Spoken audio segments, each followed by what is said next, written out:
Imagine waking up tomorrow morning and discovering that every wedding tradition has vanished. No engagement rings, no wedding dresses, no vows, no marriage certificates, no family ceremonies, nothing. If you wanted to spend your life with someone, how would everyone else know? How would your family know? How would your children know? More importantly, how would society know that the two of you belong together? It sounds like a strange problem, but for most of human history it was a very real one. Today, weddings are among the most elaborate events in human life. Entire industries exist to organize them. Families spend months planning them. Some spend fortunes celebrating them. Yet, if we travel back far enough into the past, there was a time when none of this existed. No churches, no temples, no legal documents, no official ceremonies, just human beings struggling to survive. And that raises an extraordinary question. When did people first decide that love, or at least partnership, needed witnesses? To find the answer, we have to step into a world almost unrecognizable to us. Picture yourself standing on a vast Ice Age plain more than 20,000 years ago. The wind cuts across open grasslands. Herds of mammoths move across the horizon. Every day is a battle against hunger, cold, predators, and uncertainty. Most modern people would struggle to survive a single week here. For these hunter-gatherers, survival depended on cooperation. And cooperation created an unexpected challenge. Humans are unusual among mammals. Unlike many animals that separate shortly after mating, human children require years, sometimes decades, of care. One parent alone faced enormous difficulties. Two parents working together had a far better chance of keeping children alive. Suddenly, choosing a partner was no longer just about attraction. It became a survival strategy. Anthropologists studying traditional hunter-gatherer societies have discovered something fascinating. Even in groups without written laws or formal governments, partnerships were rarely treated as private matters. The community often knew, families often approved. Relationships were recognized by the group. Why? Because the consequences affected everyone.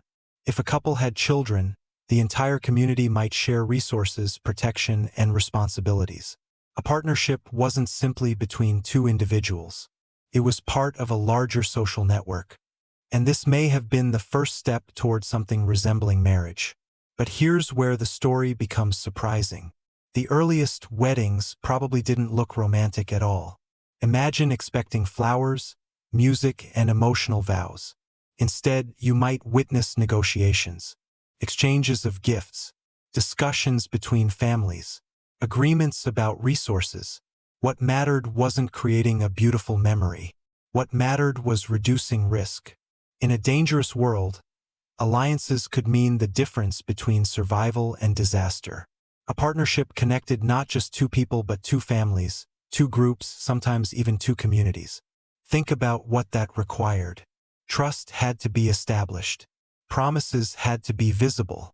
Everyone needed to understand who was connected to whom. Without records, computers, or written contracts, there was only one solution: public recognition. And once public recognition became important, rituals began to emerge. Simple gestures may have carried enormous meaning. Sharing food, exchanging objects, gathering witnesses, participating in communal celebrations. Each act sent a powerful message. This bond is real. This relationship is recognized. This commitment matters. Over thousands of years, these small acts evolved. Human societies became larger. Villages appeared. Agriculture transformed daily life. People no longer moved constantly across landscapes following migrating animals. For the first time, land, property, and inheritance became critical concerns. And suddenly, marriage was no longer only about raising children. It became connected to wealth, to power, to status, to the future of entire families. The stakes were growing, far beyond what early hunter-gatherers could have imagined. Then archaeologists began uncovering clues that hinted at something even more dramatic. Ancient burials, paired skeletons, joint graves. People intentionally laid to rest beside one another. In some cases, separated from the rest of the community. At first glance, these discoveries seem deeply romantic. Coupled together forever. A prehistoric love story preserved beneath the earth. But were they really husbands and wives? Or are modern people projecting their own ideas onto the distant past? The answer turns out to be far more complicated. Because as civilizations emerged in places like Mesopotamia, Egypt, and beyond, marriage began transforming into something entirely new. Something more organized, more controlled, and, in some cases, far less personal. The question was no longer whether two people wanted to be together. The question became, who had the authority to decide? And that single change would reshape human relationships for thousands of years to come. As societies grew larger, the question of partnership became something entirely different. Imagine living in one of the world's first cities. Thousands of people now share the same streets.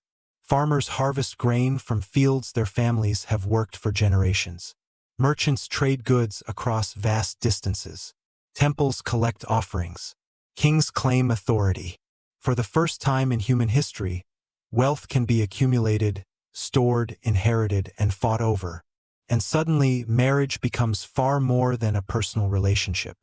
It becomes a system. One of the oldest surviving clues comes from ancient Mesopotamia. Here, relationships that may once have depended on community recognition began appearing in written records. Think about what that means. For countless generations, agreements existed only in memory.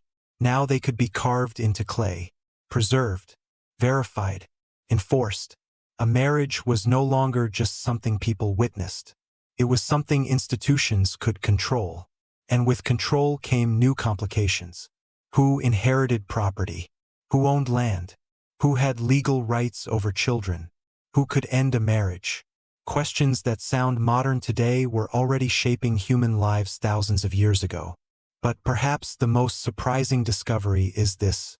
Many ancient weddings were not primarily about romance. To modern audiences, that can feel shocking.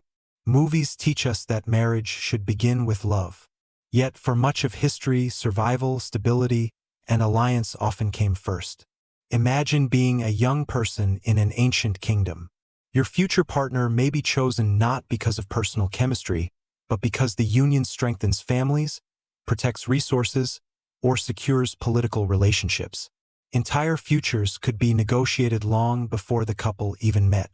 From our perspective, it can seem restrictive. Yet to people living in uncertain worlds, these arrangements often reduced enormous risks. Food shortages, conflict, economic hardship, social instability. Marriage became one of humanity's most powerful tools for creating order from uncertainty. And still, something remarkable happened. Even as laws expanded and institutions gained power, humans kept adding emotion and symbolism.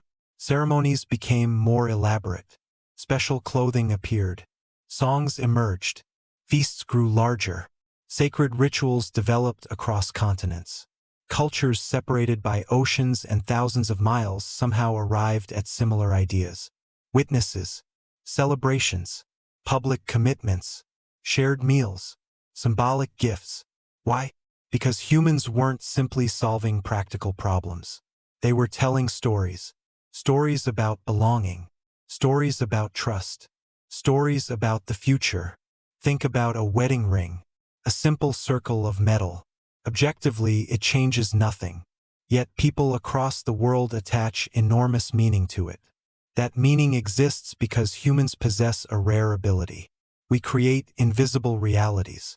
Money only works because people believe in it. Laws only work because societies accept them.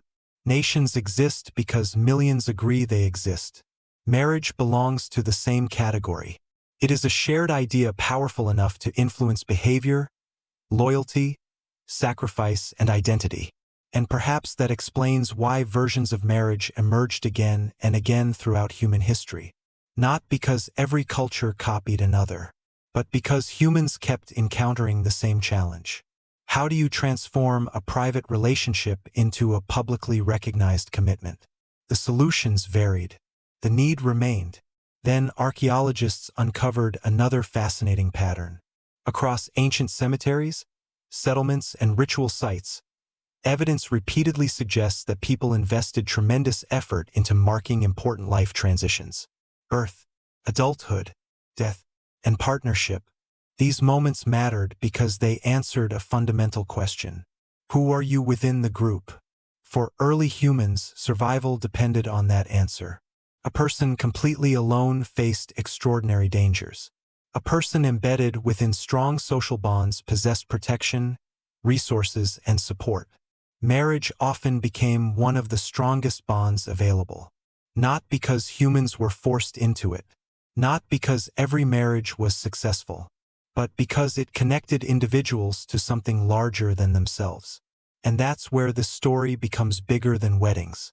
When we ask when humans first organized marriage ceremonies, we're really asking a deeper question. When did humans begin turning relationships into social institutions?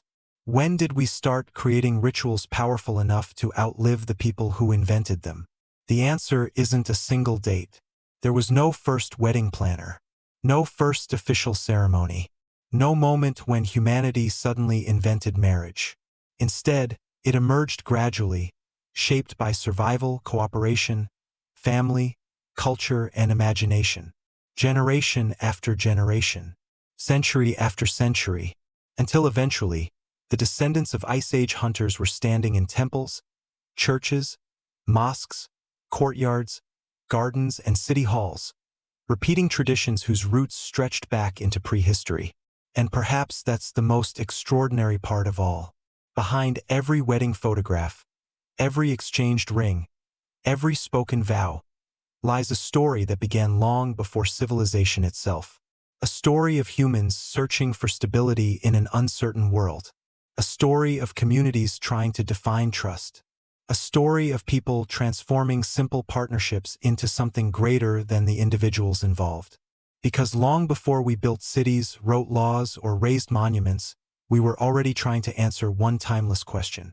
How do we show the world that two lives now belong to the same story?